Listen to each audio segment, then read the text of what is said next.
Jumpa kembali di channel Emas Solusi Indonesia dengan membawakan satu topik baru dengan judul Kenali Teknik Berkomunikasi dengan Kolektor episode yang kedua.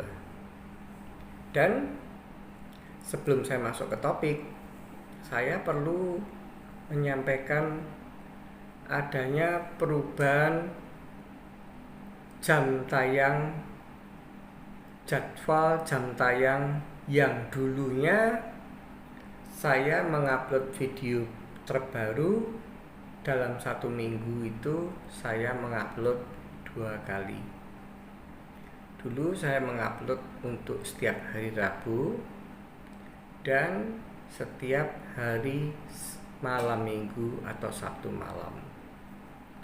Akan tetapi mulai minggu yang lalu saya mengupload video pada saat itu hari Senin, dan video yang Anda tonton saat ini pun juga saya upload di hari Senin.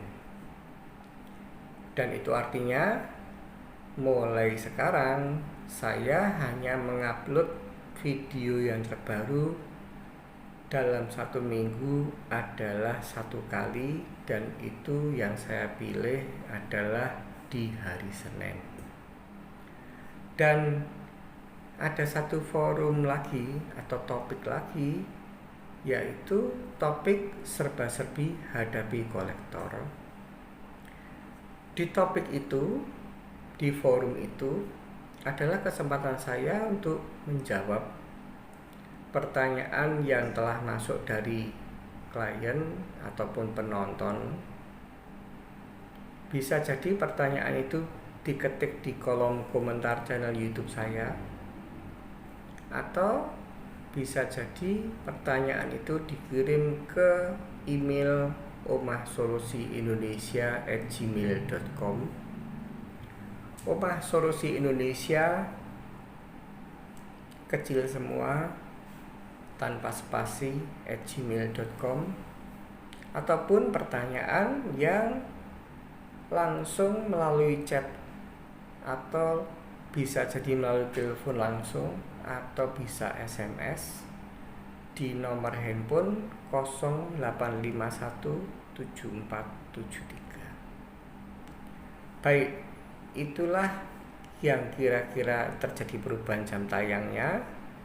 Dan khusus untuk di topik atau forum serba-serbi hadapi kolektor akan saya tampilkan di video jika mana pertanyaan ini saya anggap relevan dan sangat penting untuk saya bagikan pada Anda sekalian. Dan itu akan saya lakukan setiap tanggal 23. Baik, saya akan mulai masuk menjelaskan atau melengkapi materi di Kenali Teknik Hadapi Kolektor episode yang kedua ini. Saya berfokus pada kolektor debt call. Jadi di sini saya sudah ceritakan kepada Anda sekalian bahwa yang dinamakan berkomunikasi, jika mana Anda berpikirnya adalah tidak membaca literatur yang ada, yang namanya komunikasi ya adalah saat kita berkata-kata, merangkai kata demi kata menjadi kalimat. Itu yang biasanya orang awam menganggap itulah komunikasi.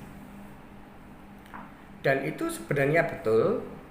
Akan tetapi jika mana kita ini mau belajar melihat literatur yang ada, belajar dari para ahlinya, bisa jadi kita bisa belajar dari para ahlinya, bisa jadi melalui channel YouTube juga. Pakar-pakar komunikasi ini berkata, dan mereka berkata ini bukan asal berkata, tapi melalui hasil riset yang ada yang dilakukan oleh ilmuwan, bahwa yang namanya kata-kata itu hanya berperan 7%. Jadi kalau kita katakan kualitas komunikasi dikatakan sempurna jika mana bisa mencapai 10%, 100%. Mohon maaf. Kualitas komunikasi dikatakan sempurna bila mencapai persentasenya adalah 100%. Dan dikarenakan ini terbagi menjadi 3 bagian, salah satunya adalah kata yang sudah saya katakan 7% saja. Persentase yang kedua itu ternyata dipegang oleh yang namanya intonasi, lemah lembut suara. Ini memegang porsi sebesar 38%. Dan setelah kata 7%, intonasi 38%, satu lagi yang paling dahsyat, yaitu dipegang oleh bahasa tubuh. Jadi ketika Anda mendengarkan atau melihat video saya ini, ketika saya melakukan gestur tangan, atau ketika saya menunjukkan sesuatu pada Anda, saya umpamakan saya menunjukkan alat perekam, atau mungkin saya umpamakan saya menunjukkan sebuah buku. Ini yang disebut dengan bahasa tubuh. Atau mungkin saya berkata-kata dengan sedikit melotot, atau mungkin saya kasih lagi sebuah ilustrasi atau image supaya Anda tahu. Kadang-kadang ada orang yang bertengkar, atau kadang-kadang ada orang yang baru jengkel, sampai-sampai orang tersebut tidak berkata-kata, akan tetapi hanya menggunakan bahasa tubuh.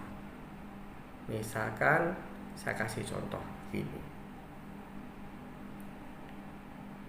itu adalah bahasa tubuh, dan mayoritas orang tahu bahwa jika mana ada orang melakukan bahasa tubuh begini, itu menganggap atau sebenarnya menyampaikan sebuah kata orang edan, orang gila. Atau mungkin kita lihat lagi yang pernah kita sampaikan atau pernah kita lihat adalah ketika kita berantem atau kita bermusuhan dengan orang, kita tidak melakukan kata, atau katakanlah kita sedang bersimpangan naik mobil, ataupun sedang ada masalah, mungkin kita dilanggar, disalib. Itu tak jarang sekali karena jaraknya memisahkan, mobil jalan, orang yang merasa dirugikan itu kadang-kadang melakukan bahasa tubuh dengan melakukan ekspresi begini. Dan itulah yang disebut dengan bahasa tubuh. Oleh karena itu yang saya sebutkan atau yang saya jelaskan kali ini adalah tentang deep call. Sudah saya jelaskan di awal. Artinya kalau bahasa tubuh itu yang memainkan peranan untuk menerjemahkan apa arti bahasa tadi, tidak lain tidak bukan adalah mata, indera kita mata. Oleh karena itu ketika Anda berhadapan dengan kolektor debt call, ini artinya mau tidak mau, suka tidak suka, kita face to face. Sehingga karena 55% ini dikuasai atau dipengaruhi dari bahasa tubuh, tidak jarang kenapa debt call ini berpenampilan entah itu bertato, entah itu berbadan kekar, entah itu sifatnya seolah-olah garang atau seolah-olah serem.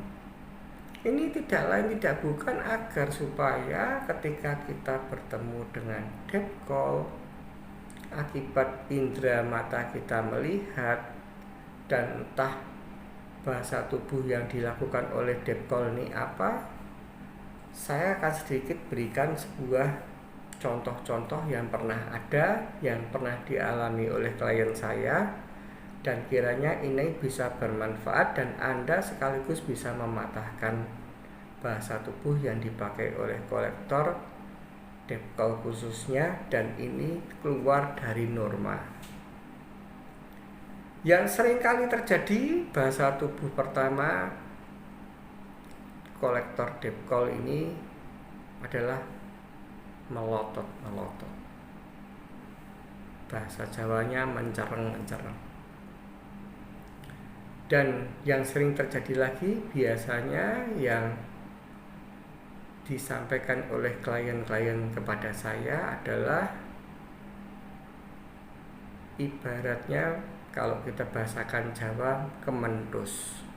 Kalau kita bahasakan bahasa Indonesia arogan dengan menteng atau apa ya namanya ya,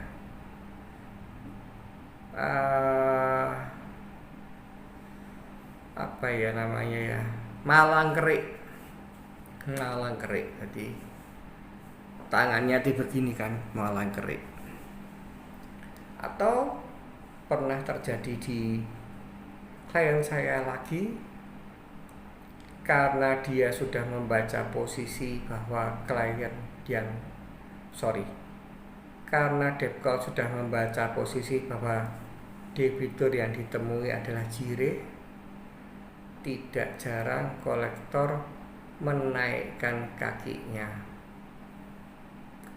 Kalau kita bahasakan Jawa, menaikkan kaki ini bisa ada dua: sengaja menaikkan kaki di atas meja, atau sengaja kaki ini dinaikkan ke kaki yang satunya. Kalau saya tidak salah, berarti itu ibaratnya jigang ya, jigang itu bahasa Jawa. Dan itulah bahasa tubuh kolektor. Dan yang biasanya jika mana Anda tidak mau mengikuti tata cara yang saya telah jelaskan di hal yang perlu dihadapi sebelum bertemu dengan kolektor debt call, kalau Anda tidak membuat tata tertib, itu biasanya sedikit bahasa tubuh yang bisa jadi membuat debitur ini menjadi semakin panik adalah dengan merokok atau dengan bersandiwara. Kalau Anda tidak membuat tata tertib, dilarang menggunakan pastel, dilarang menggunakan handphone ketika bertemu dengan klien, dilarang menggunakan handphone ketika sedang melakukan penagihan. Itu dia bisa bersandiwara dengan yang namanya bahasa tubuh, dengan pura-pura telepon, entah yang ditelepon siapa, bahasanya bahkan menggunakan istilah kepolisian ataupun ketentaraan, TNI. Siap dan oke dan ini sudah saya tangani, dan itu hasil dari klien-klien saya curhat. Sekarang saya akan kasih tahu. Sudah saya katakan di video saya yang lalu bahwa Anda, saya, kolektor adalah manusia biasa. Artinya tidak ada satu orang pun yang tidak gentar. Ada kalanya pasti kita akan gentar. Jadi yang saya tegaskan, jangan sampai yang gentar itu hanya Anda sebagai debiturnya, tapi Anda juga harus bisa membuat kolektor khususnya debt call ini gentar. Saya akan sedikit memberikan berbagi pengalaman yang telah saya ajarkan ke klien saya dan juga yang sudah saya lakukan. Anda bisa melihat di video saya kapan kolektor mulai malas menagih. Di sana sudah saya jelaskan cara saya membuat atau menunjukkan sebuah bahasa tubuh sehingga nyali kolektor itu menciut. Jadi jangan sampai yang bisa dibuat nyali kolektor menciut, yang dibuat menciut itu adanya nyali Anda. Oke, saya akan tambahin karena tadi saya lupa dan ini penting. Bahasa tubuh lagi. Ketika kolektor berpakai baju dureng atau membawa tas kepolisian markas besar polisi Indonesia atau keluarga besar Kopassus, itu adalah bahasa tubuh. Nah, di sini saya menceritakan yang saya lakukan di video kapan kolektor mulai malas menagih. Kebetulan saya menggunakan strategi saya dengan cara memelihara anjing. Walaupun saya memelihara anjing ini memang sudah sejak dahulu kala sebelum saya berurusan dengan debt call. Akan tetapi memang saya sudah punya anjing. Karena tidak semua orang takut anjing, akan tetapi mayoritas orang takut anjing karena karakter anjing satu dengan yang lain itu berbeda. Tapi saya tidak merekomendasi Anda meniru cara saya. Cuman agar supaya Anda bisa jelas mendengarkan video ini dengan lebih transparan, saya menganjurkan Anda menonton video itu.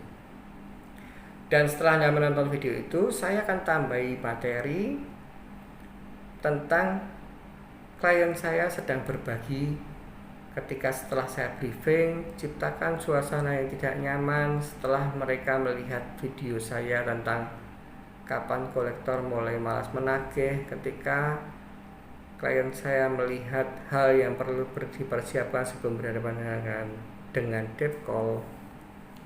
Kebetulan salah satu klien saya ini suka mabuk. Jadi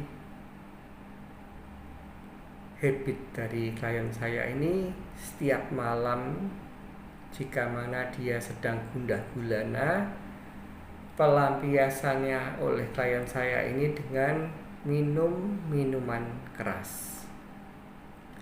Dan kalau yang terjadi ini, dia ini atau klien saya ini boleh saya katakan sangat inovatif. Habit mabuk di malam hari digunakan oleh dia agar supaya bisa menciptakan bahasa tubuh ketika menghadapi kolektor, entah itu di pagi hari atau entah itu di siang hari, entah itu di sore hari. Ketika ada kolektor datang karena hobinya mabuk, di meja atau di ruangan dia akan bertemu dengan kolektor, senantiasa ada minuman keras. Dan kalau kita bicara bahasa Jawa di kota Solo, itu kita istilahkan ciu. Ciu itu minuman keras. Dia bercerita dengan saya dan saya juga sangat-sangat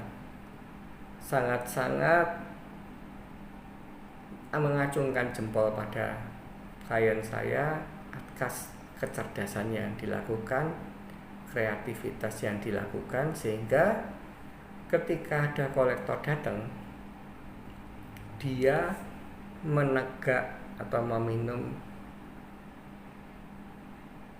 ciu tadi atau minuman keras itu diminum dulu, tapi sebelum diminum ceritanya dia adalah umur dulu. Umur dan kemudian ditelan. Saya sempat tanya dengan klien saya ini, kenapa kau harus umur? Dan ternyata dia mengatakan, kalau saya umur, itu aroma alkohol atau aroma air keras, terutama produknya Ciu ini menyengat sekali, Pak. Ketika saya berbicara, umpama saat ini saya minum Ciu, minuman keras, dan saya ketemu dengan Pak Hani, itu mohon maaf, saya pakainya bahasa Jawa ya, dan mungkin ini agak kasar. Abab itu aroma bau mulutnya itu sangat kental atau keras, berbau aroma mabuk.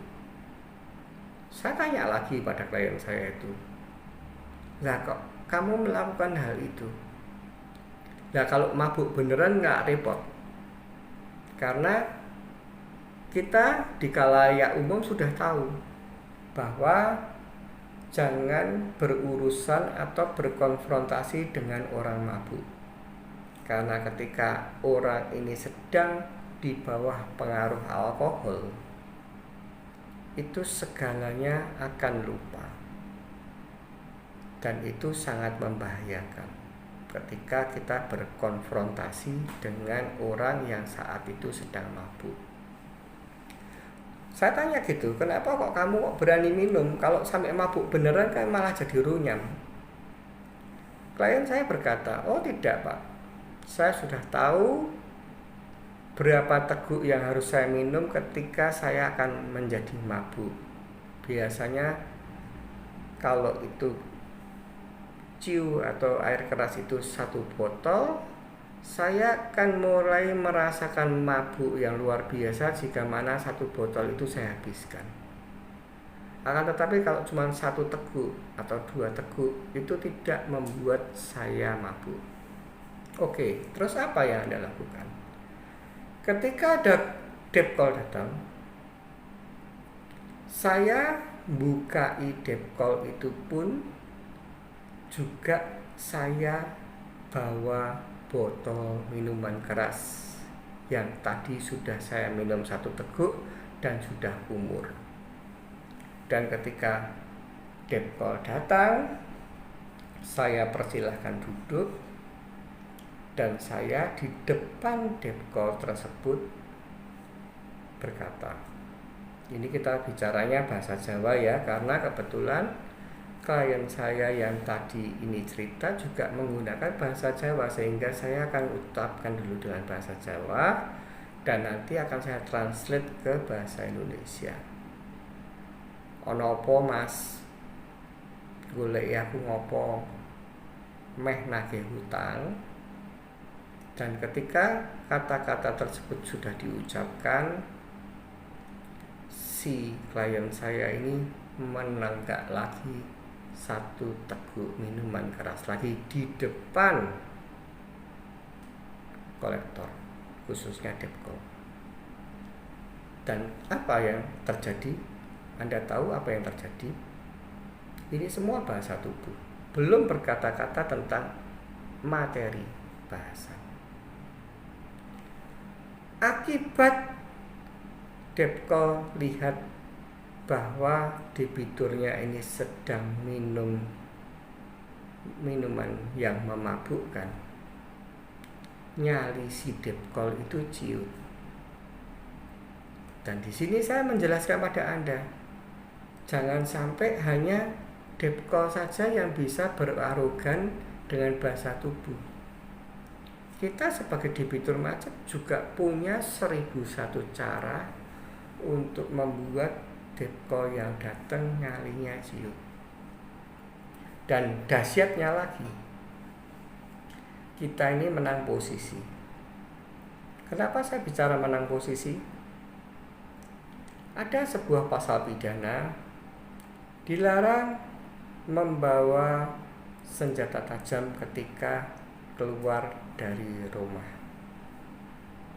Akan tetapi jika mana kita di dalam rumah, entah di ruang tamu kita itu ada pajangan, sebenarnya untuk pajangan ya boleh, atau untuk persiapan kalau ada maling datang ya boleh. Tapi kalau kita di rumah itu kita 100% hak kita punya senjata tajam. Dan ini dimanfaatkan oleh klien saya, kecerdasannya dimanfaatkan klien saya. Entah itu Anda mau punya pedang, entah itu Anda mau punya gubang, entah itu Anda mau punya celurit, entah itu Anda mau punya kapak, entah itu Anda mau punya belati. Yang penting bukan senjata api. Itu jadi pada saat klien saya itu bertemu dengan debt call tadi, itu sudah disetting bahwa di mejanya dia itu senantiasa ada sebilah belati. Sebilah belati. Dan belati ini pastilah tidak untuk diacung-acungkan ke kolektor ataupun untuk mengancam kolektor, karena kalau kita salah langkah, kita mengacung-acungkan ke kolektor, itu kita bisa malah kena pasal pidana. Belati ini hanya ditaruhkan di meja dan di samping botol minuman keras yang tadi. Oke, saya lanjutkan materi. Ini hanya melengkapi. Tadi sudah dikatakan, ono apa mas?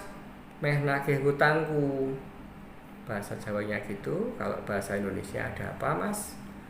Kamu mau nagih hutang saya? Dan ketika itu sudah dikatakan, si klien saya ini minum lagi setegak, dan ini bahasa tubuh. Dia sengaja menaruh botol tersebut ke meja di samping belati ini dengan hentaan yang cukup keras. Taruh itu. Tadi saya kasih contoh. Hentaan yang ketika dia menaruh botol minuman keras itu dengan menaruh dengan tidak pelan tapi dengan hentakan. Apa yang terjadi? Anda ingin tahu? Kolektor ini, debt call ini sudah tidak bisa berkata-kata secara liar. Maksudnya liar nanti akan saya bahas. Yang dikatakan oleh debt call, ngoten Pak, nikian Bapak kan kagungan tunggakan hutang kartu kredit. Lah niki pripun? Penyelesaiannya, rencananya pripun? Dan saya translatekan ke Indonesia ya, karena tadi saya diceritakan oleh klien saya pakai bahasa Jawa, ya saya tidak mau mengurangi sepatah kata pun. Indonesianya begini, debt call ini berkata, begini Pak, Bapak kan punya tunggakan hutang kartu kredit. Ini penyelesaiannya bagaimana?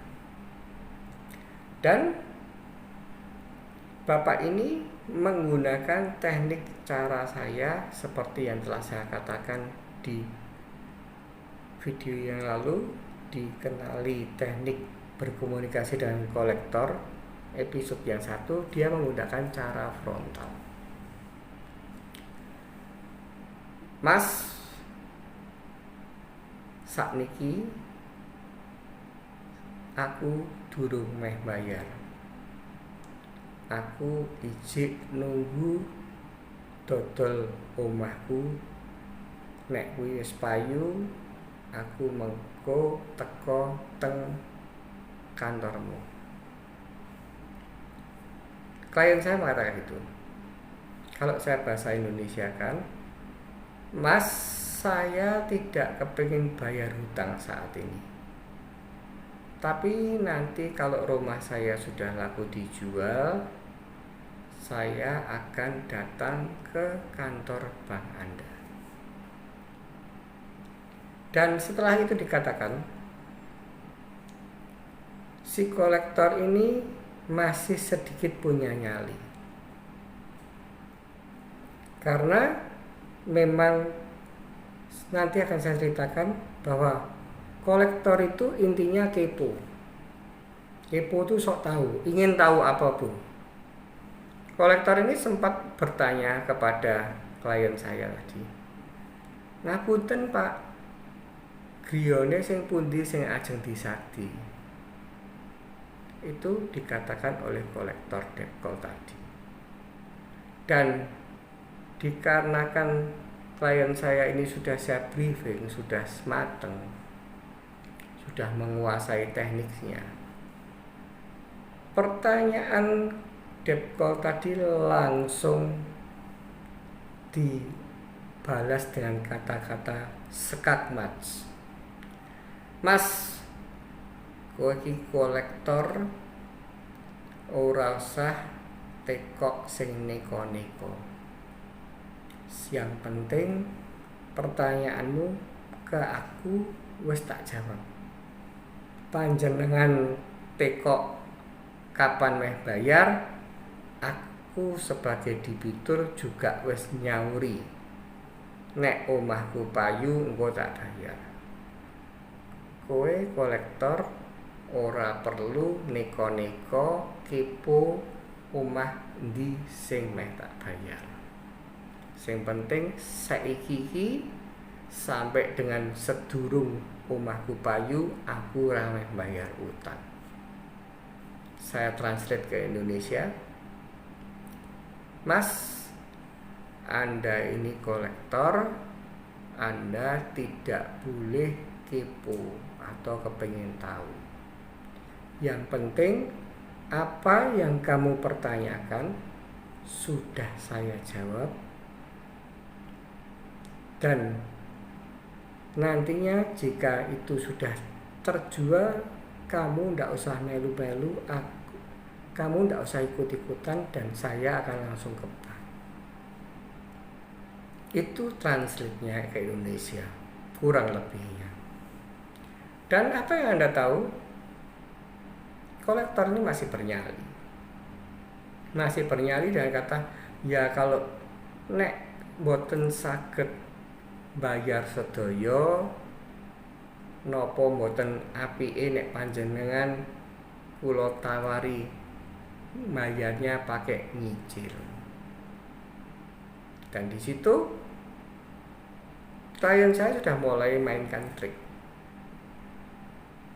Ngapain aku nyicil? Nyicil ya kalau tiap bulannya saya bisa selalu rutin.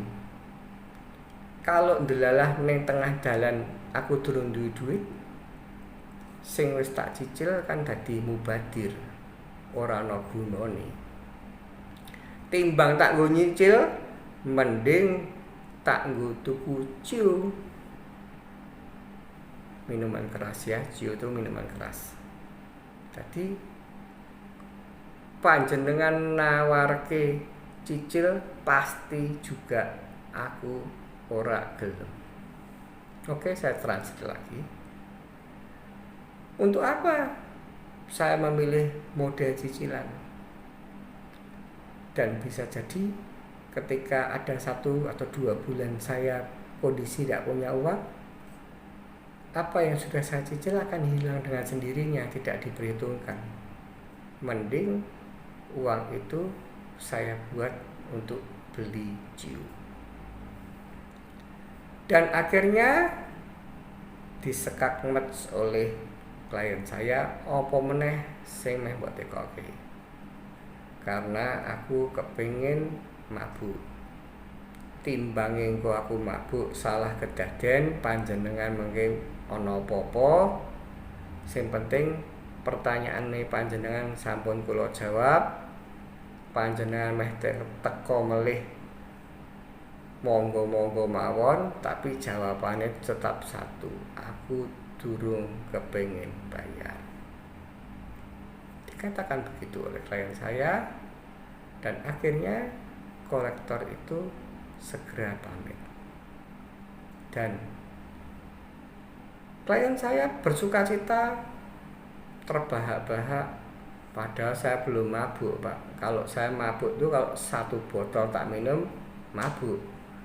Jadi cuma 2 tegak, dia sudah KO. Inilah yang dikatakan bahasa tubuh.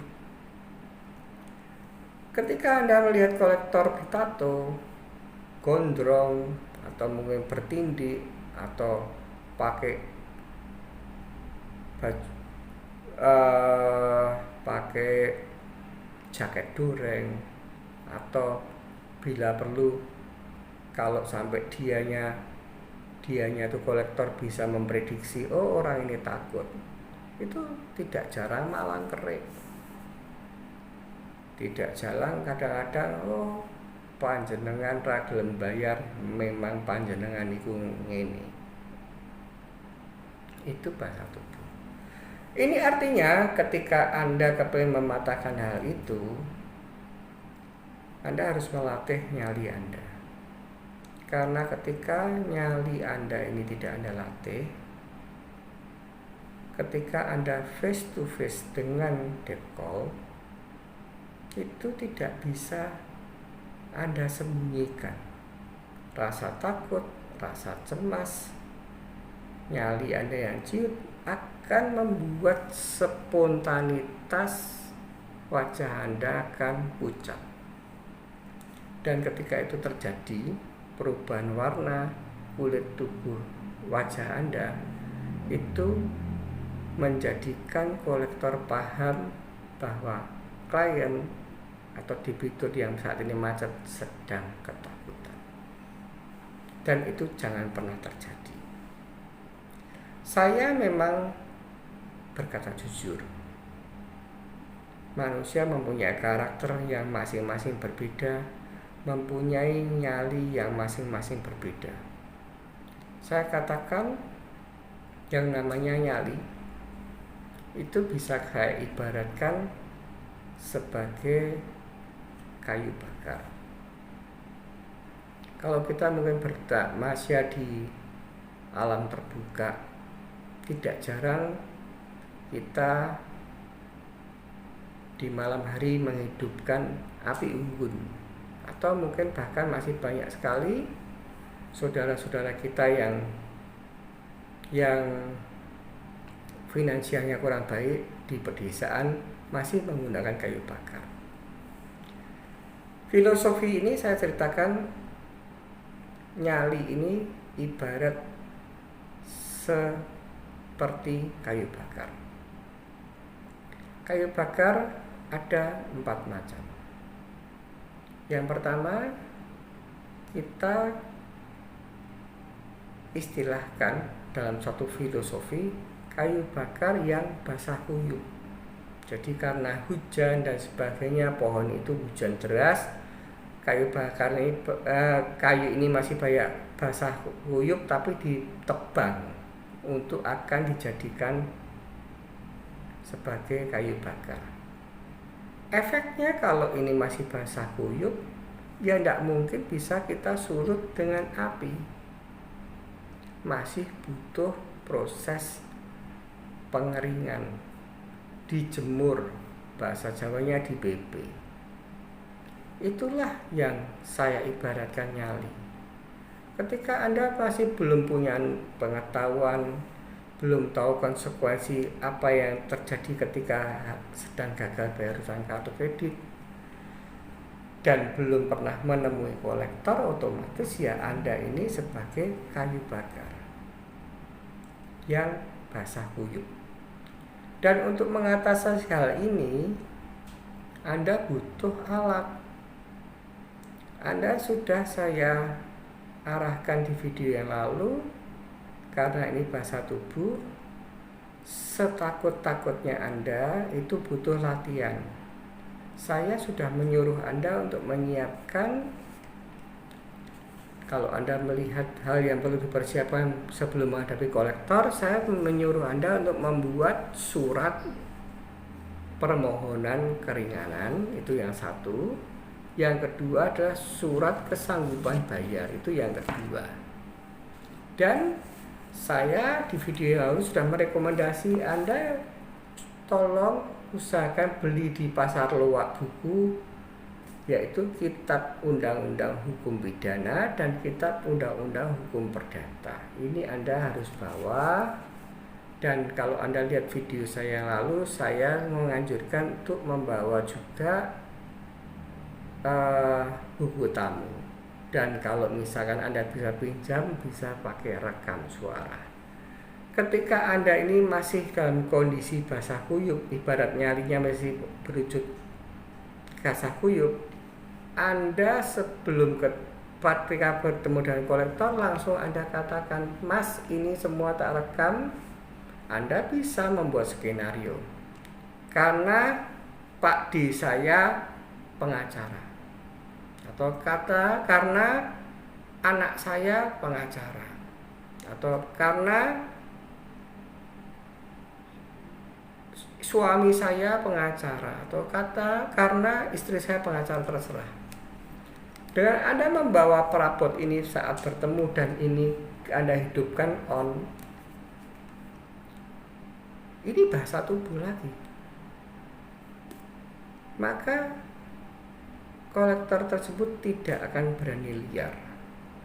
Dengan seperti yang tadi saya katakan, kolektor malang kerik, jegang kaki, atau bahkan ada yang ketika kolektor merasa debiturnya bisa diules-ules.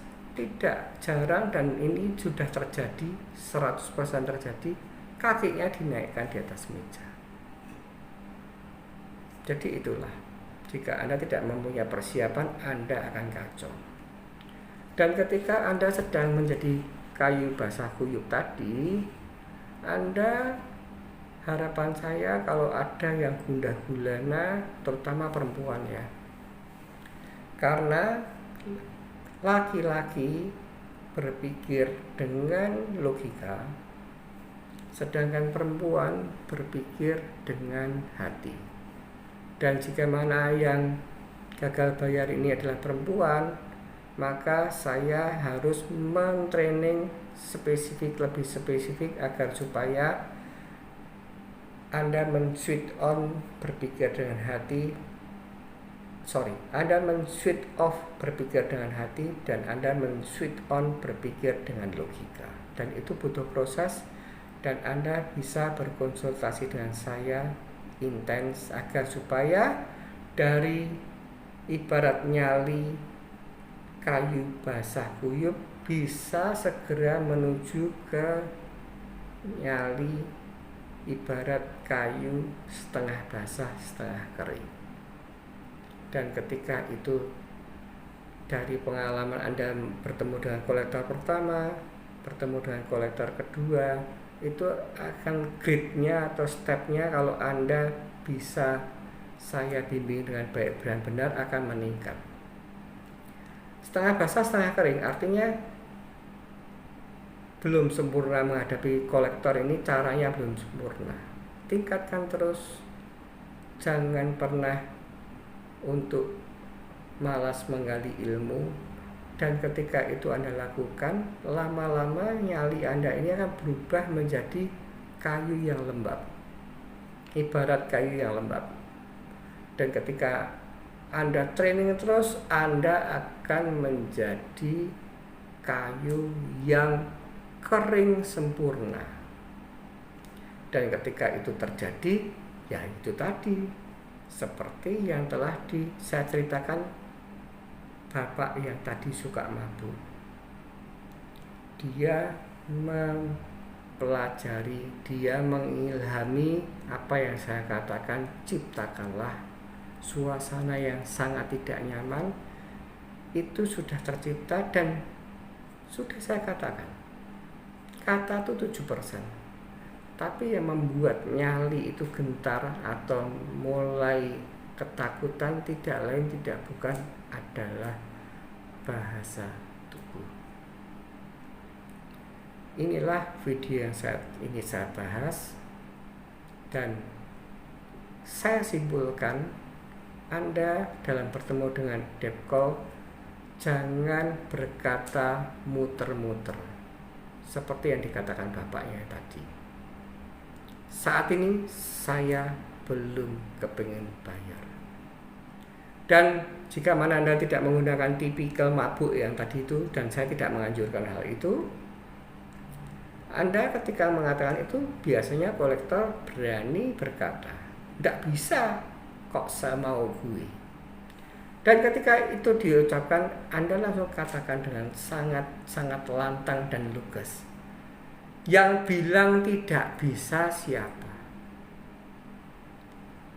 Kamu tahu ada undang-undang hak asasi manusia yang mengatur tentang seseorang tidak bisa dihukum pidana atau penjara akibat belum bisa menyelesaikan atau melakukan kewajiban dalam menyelesaikan hutang piutang. Itu kan Anda katakan. Dan masih banyak lagi yang membutuhkan train step by step. Akan tetapi itulah intinya. Semoga video ini bermanfaat. Semoga Anda bisa mengerti apa yang saya katakan, bahwa berkomunikasi dengan debt call membutuhkan trik khusus dalam hal bahasa tubuh. Karena dalam ilmu berkomunikasi, komunikasi dikatakan sempurna jika mana mencapai 100%, dan yang 55% ini adalah bahasa tubuh. Beda ketika nanti Anda berhadapan dengan debt call. Tunggu di video saya selanjutnya. Saya akan membahas kenali teknik berkomunikasi dengan kolektor episode yang ketiga, dan itu akan saya bahas tentang kolektor debt call. Jangan menyerah, tetap semangat, dan ingat, badai pasti berlalu.